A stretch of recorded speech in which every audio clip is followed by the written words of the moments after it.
Not even the creators of a James Bond film could come up with a plot as intriguing and frightening as this. 32-year-old Princess Latifa is the daughter of Dubai's all-powerful ruler. She was born into a life of extreme wealth, but there was one thing her money couldn't buy: freedom. So 4.5 months ago, with the help of a former French spy, she made a daring escape. But for all the meticulous planning, she failed spectacularly, and on the high seas, somewhere between Dubai and India, the Runaway princess's yacht was intercepted. Latifa was kidnapped by heavily armed soldiers and hasn't been seen since. Hello, my name is Latifa Al Maktoum. I was born on December 5, 1985. Princess Latifa is the 32-year-old daughter of one of the richest and most powerful men in the world, Dubai's ruler, Sheikh Mohammed bin Rashid Al Maktoum.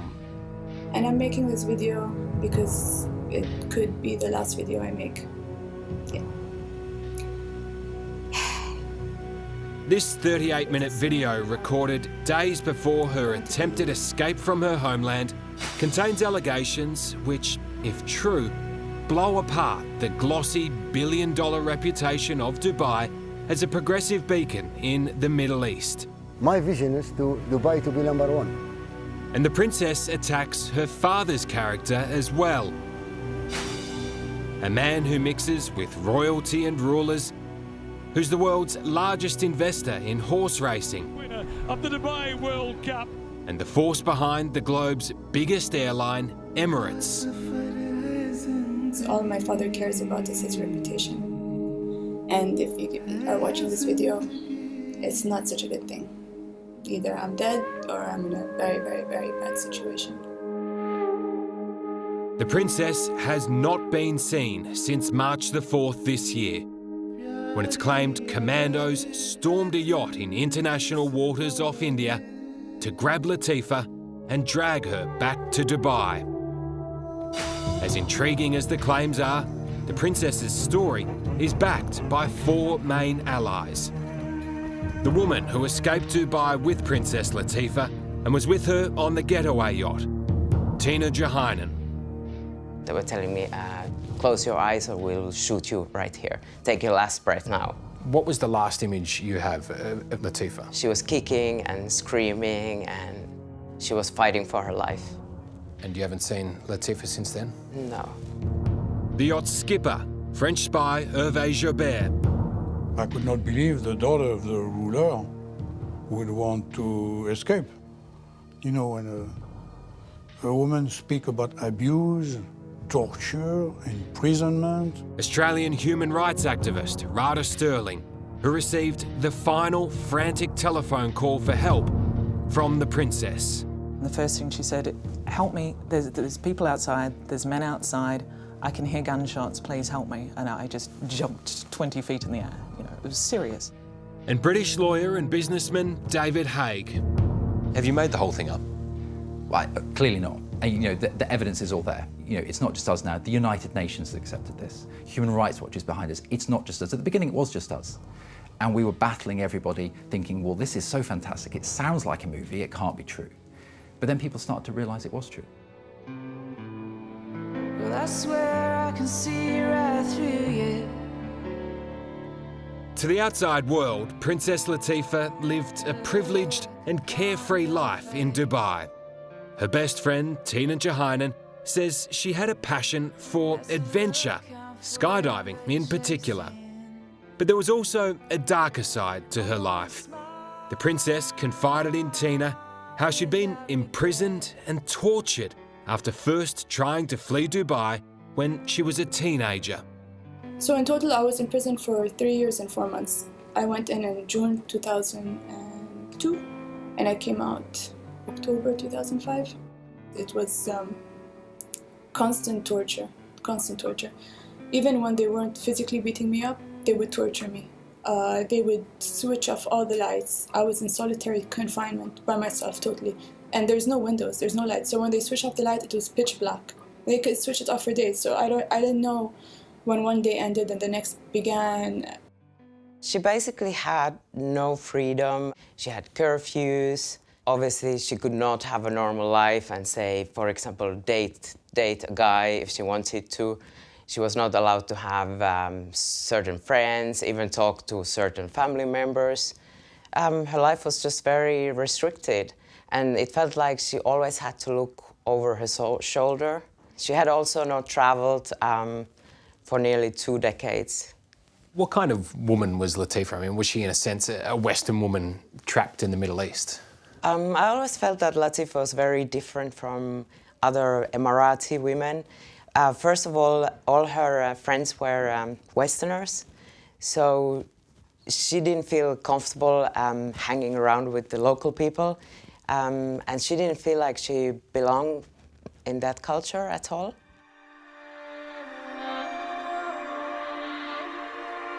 Latifa felt trapped and oppressed here in Dubai, so eventually she hatched an extraordinary escape plan with her best friend Tina. It was equal parts Thelma and Louise and James Bond, at first fleeing by road to Oman, then by boat and jet ski to India, and finally flying to the United States, where the princess was going to seek political asylum. The reward was freedom at last, but if both women were caught, well, the consequences would be dire. You must have been nervous helping her to organise her escape, because if you got caught in the process of doing all of this, I mean, you were in big trouble. Yes, definitely. But she was willing to take the risk. She would often say, this is life or death for me. She was so fed up with her life in UAE that she was willing to take the risk, even if she would not make it. Escaping from Dubai was risky, but not impossible. So Latifa commissioned former French spy Hervé Joubert for the job. Years earlier, he'd masterminded his own escape from the city after his business dealings went sour and his passport was confiscated. So I understood that no matter what I said or no matter what I did, I was being framed to be guilty, no matter what. As dramatised in this self-made documentary, Hervé masqueraded as a woman to smuggle himself out to a boat and sail to India. I was invisible. It doesn't matter if you're pretty or ugly or fat. Once you wear the abaya, you become invisible. I know, I experienced it. I know exactly the feeling. Nobody is paying attention to you. Nobody is watching you. So the plan was to pick up Latifa and Tina right here off Muscat and then sail to Goa. Latifa's daring escape from Dubai was plotted over many months. Finally, at dawn on February the 24th this year, the moment of truth arrived. Before we got in the car, we're like, this is it, it's really happening. We were hugging each other, and whatever happens, we're both doing this because we want to do it. And what was she like? Was she nervous or excited? Actually more excited than nervous, because she felt like she has nothing to lose. Constantly on a tight leash, Latifa had to be smuggled out of Dubai in the boot of Tina's car. On the road to Oman, she stopped and completely changed her appearance. This is basically our last selfie in UAE. As you can see, Latifa looks very excited. It's her first time sitting in the front seat in the car. She's ever? Yes, ever. She's all used to having a driver and sitting on the back seat as far as she's concerned all her life. Did she say it was a bit weird sitting in the front seat? She said it was weird, but very liberating. We're like Thelma and Louise. And she actually said, no, that doesn't have a happy ending. Don't talk about that. Once in Oman, they then faced potentially the most deadly leg of the escape. A 5-hour trip by dinghy and jet skis through high seas to international waters, where Hervé's yacht, the Nostromo, was waiting. But when I saw her, I saw a woman who knew what she was doing. She was absolutely determined to get away. But there was no joy because the situation was tense. I would say